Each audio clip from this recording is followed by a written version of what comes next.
Students, हम पढ़ रहे हैं बीए पार्ट फर्स्ट का paper second, Bharatiya Samaj, Indian society. और इसमें हमारा आज का टॉपिक है ऐतिहासिक अंतःस्थापित विविधताएं, जिसमें हम जातिगत विविधता के बारे में पढ़ेंगे।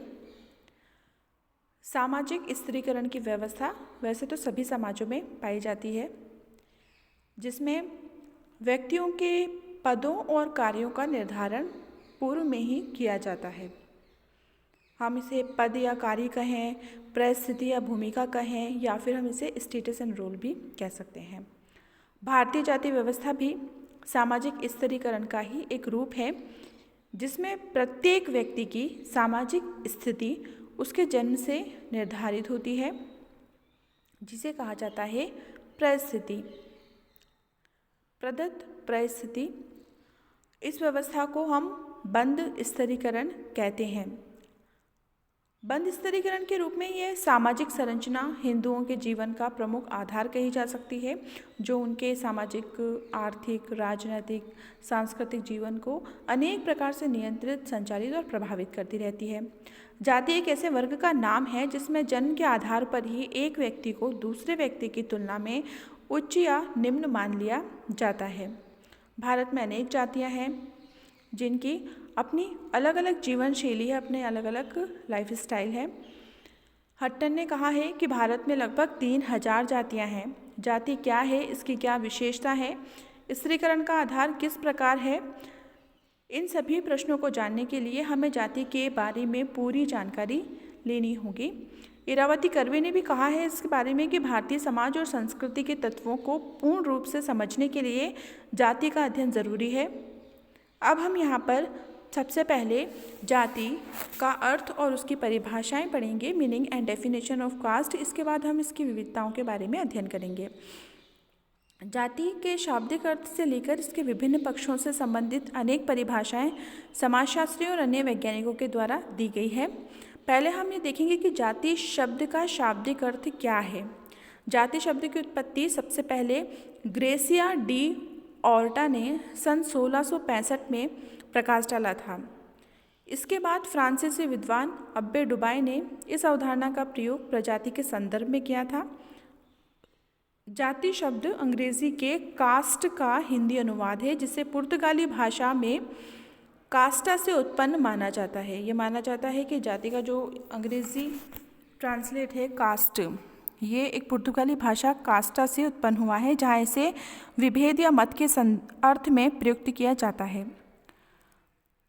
यदि संस्कृत भाषा से हम जाति शब्द की उत्पत्ति देखें तो संस्कृत की जन धातु से जाति शब्द बना है, जिसका अर्थ है जन्म या उत्पत्ति, या जन्म के अनुसार अस्तित्व का रूप ही जाति है, जिसमें ब्राह्मण, क्षत्रिय, वैश्य और शूद्र और अस्पृश्य वर्ण के स्तर की अनेक जातियां प्राथमिक रूप से हिंदुओं में मानी जाती है। जाति जन्म पर आधारित होती है। इसके संबंध में कूले ने कहा है कि जब एक वर्ग पूर्णतया वंशानुक्रम पर आधारित होता है तो उसे जाति कहा जा सकता है। डी.एन. मजुमदार और टी.एन. मदन के अनुसार जाति एक बंद वर्ग है। बंद वर्ग से यहाँ पे तात्पर्य यह है कि जाति एक ऐसा वर्ग है जिसकी सदस्यता जन्म से निश्चित होती है। जाति के बाहर का कोई भी व्यक्ति इसका सदस्य नहीं बन सकता। जाति के बीच जन्मे व्यक्ति ही इसके सदस्य बन सकते हैं। और यहाँ पे बंद वर्ग का अर्थ यह है कि जाति एक ऐसा वर्ग है जिसकी सदस्यता त्याग कर व्यक्ति बाहर नहीं जा सकता। मतलब हम अपनी जाति का चयन नहीं कर सकते, जो हमें जन्म से प्राप्त होती है वही हमारी जाति होती है। और ये बंद वर्ग इसलिए है क्योंकि हम जाति का त्याग भी नहीं कर सकते। जन्म के आधार पर हमें जो भी जाति प्राप्त हुई है, हमें जीवन पर्यंत उसकी सदस्यता ग्रहण करनी ही होती है। कुछ विद्वानों ने कहा है कि जाति की दो महत्वपूर्ण विशेषताएं हैं, एक तो जन्म और दूसरा अंतर्विवाह। इसके संबंध में कैटकर ने कहा है कि जाति एक सामाजिक समूह है जिसकी दो विशेषताएं होती हैं। पहली विशेषता ये है कि सदस्यता केवल उन व्यक्तियों तक ही सीमित है जो सदस्यों से जन्म लेते हैं, और इस प्रकार से पैदा हुए व्यक्ति ही इसमें सम्मिलित होते हैं। दूसरा, सदस्य एक कठोर सामाजिक नियम द्वारा समूह के बाहर विवाह करने से रोक दिए जाते हैं। जाति व्यष्टि समूह की विशिष्ट विशेषताओं का संकलन भी मानी जाती है। कुछ विद्वानों ने कहा है कि जाति को व्यक्तियों या समूहों का ऐसा संकलन माना जाना चाहिए जिसकी कुछ विशिष्ट विशेषताएं होती हैं। इसके संबंध में रिजले ने अपनी एक परिभाषा दी और रिजले ने कहा कि जाति परिवारों या परिवारों के समूहों का एक संकलन है जिसका एक सामान्य नाम होता है जो एक काल्पनिक पूर्वज, मानव या देवता से सामान्य उत्पत्ति का दावा करता है, समान आनुवंशिक व्यवसाय को करने पर जोर देता है और सम्मति देने में समर्थ लोगों द्वारा एक सजातीय समुदाय माना जाता है। हर्बर्ट रिजले ने जाति की परिभाषा में इसके कुछ महत्वपूर्ण विशेषताएं भी स्पष्ट कर दी हैं, जैसे कि जाति का एक अपना निश्चित नाम होता है। कोई भी जाति हो उसका अपना कोई ना कोई नाम अवश्य होगा। जाति की सामान्य उत्पत्ति का स्रोत है वंशानुगत व्यवसाय वाला सजातीय समुदाय बताइए।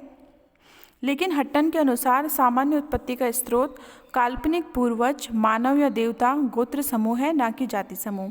जाति की विशेषताओं के अध्ययन से भी ये स्पष्ट हो जाता है कि जाति का कोई सामान्य पूर्वज नहीं होता। रिजले की इस परिभाषा में सबसे बड़ी त्रुटि या गलती जाति और गोत्र के अंतर का ध्यान ही नहीं रखना है। एक जाति में अनेक बहिर्विवाही गोत्र समूह होते हैं जिनका कोई ना कोई काल्पनिक पूर्वज होता है, जबकि जाति अंतर्विवाही समूह होता है।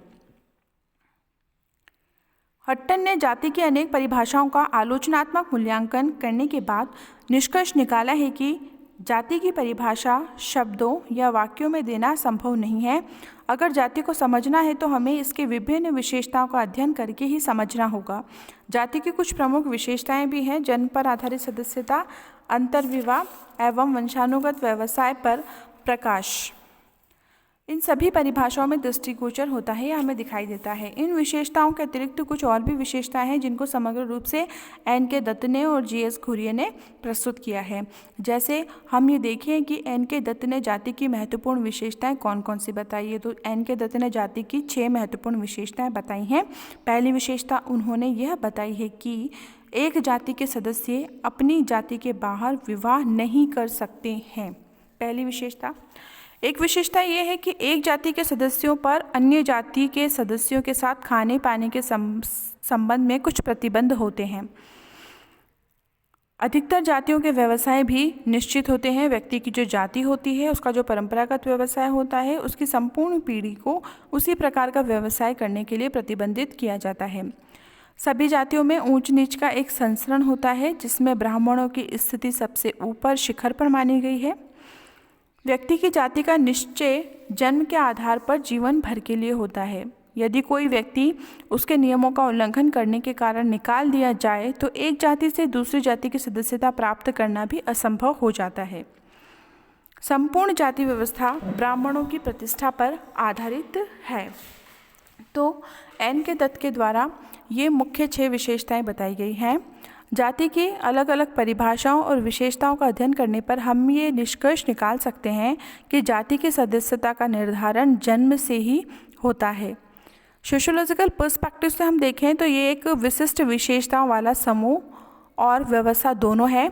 इसके द्वारा समाज का स्तरीकरण होता है, अर्थात समाज का ऊंच नीच में विभाजन होता है और समाज के प्रत्येक सदस्य का दूसरे सदस्यों, समूहों और जाति के संदर्भ में संस्करण, खंडात्मक विभाजन, व्यवसाय, खान पान, सामाजिक, नागरिक और धार्मिक विशेषाधिकार एवं निर्योग्यताएं, व्यवसाय, विवाह आदि अनेक बातें नियंत्रित, निर्देशित और संचालित होती हैं। जाति व्यवस्था प्रदत्त व्यवस्था है। यह पवित्रता और अपवित्रता की धारणा पर आधारित एक ऐसा खंडात्मक विभाजन है जिसमें विशिष्ट अधिकार और कर्तव्य तथा उच्च और निम्न परिस्थिति वाले अंतर्विवाही समूह होते हैं। वास्तविकता तो ये है कि जाति व्यवस्था को गहनता से समझने के लिए इसकी विशेषताओं और कार्यों की विवेचना हमें विस्तार से करनी होगी। जाति की कुछ ऐतिहासिक विशेषताएं भी हैं, जैसे जाति की ऐतिहासिक विशेषताओं पर वैसे अलग अलग विद्वानों ने अपना अलग अलग दृष्टिकोण प्रस्तुत किया है। कुछ विद्वानों ने जाति की परिभाषा देकर इसकी विशेषताओं को स्पष्ट कर दिया है, जैसे कि हम कूले हैं, मजूमदार और मदान हैं, उनकी परिभाषाओं का अध्ययन करते हैं तो इसमें ही उनकी कई प्रकार की विशेषताएं उनके द्वारा बता दी गई है।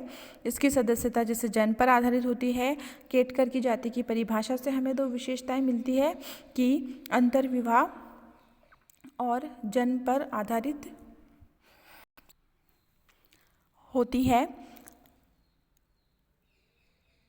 केटकर ने जाति की परिभाषा के संबंध में दो विशेषताएं बताई है कि ये अंतर्विवाह और जन्म पर आधारित सदस्यता का उल्लेख करती है।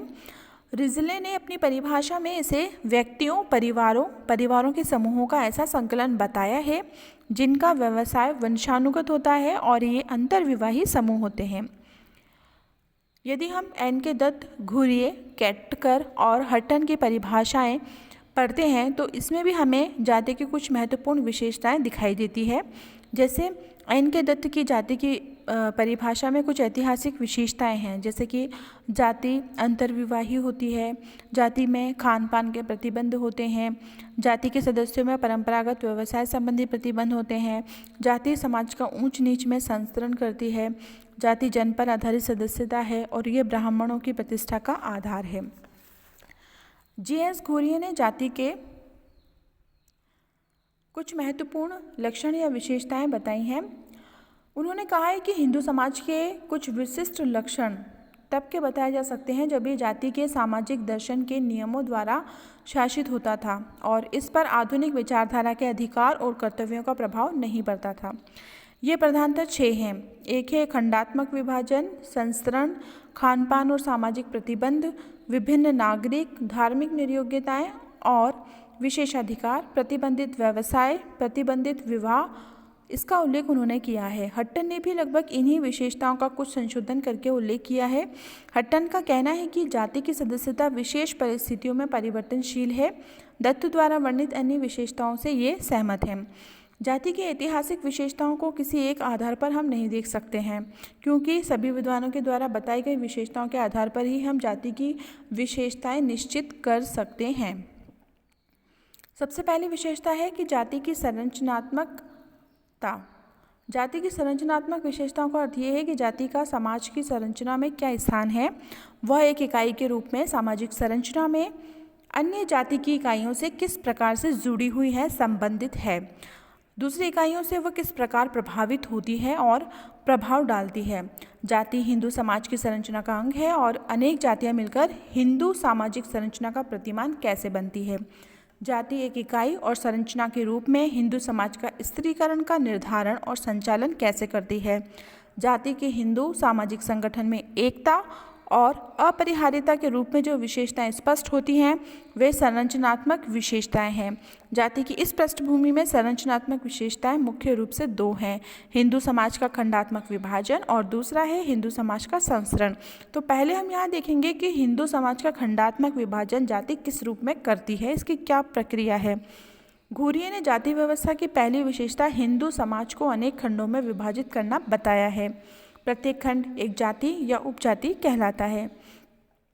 प्रत्येक खंड में सदस्यों की सामाजिक स्थिति और उनके उत्तरदायित्व और कार्य जाति के द्वारा पहले से ही निश्चित होते हैं या निर्धारित होते हैं। एक जाति का सदस्य अपनी जाति के प्रति उत्तरदायी होता है।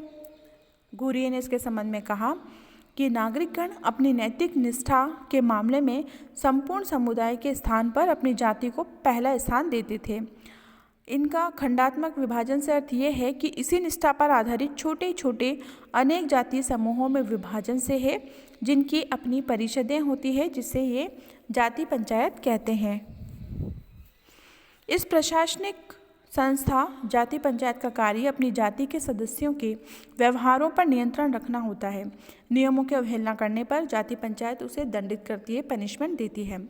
जिन अपराधों पर यह निर्णय देती है उनमें से कुछ अपराध ऐसे हैं जैसे निषिद्ध खान पान पर या फिर पारस्परिक व्यवहार का उल्लंघन करने पर, स्त्री का अपहरण करने पर या उसके साथ व्यभिचार करने पर, विवाह निषेधों का उल्लंघन करने पर, ऋण नहीं चुकाना या ब्राह्मणों का अपमान करना, जाति संबंधी रीति रिवाजों का उल्लंघन करना, चुनौती देना, ये सब है।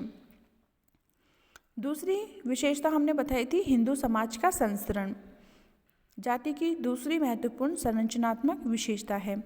भारतवर्ष में अनेक जातियां हैं, लेकिन किन्हीं भी दो जातियों की परिस्थिति समाज में समान नहीं होती। समाज में अलग अलग खंडों, जातियों, वर्णों या वर्गों की उच्चता और निम्नता के आधार पर आरोही या अवरोही क्रमबद्धता को संसरण कहते हैं। संसरण के दृष्टिकोण से जाति की विशेषता को अनेक विद्वानों ने देखा और उन्होंने परखा।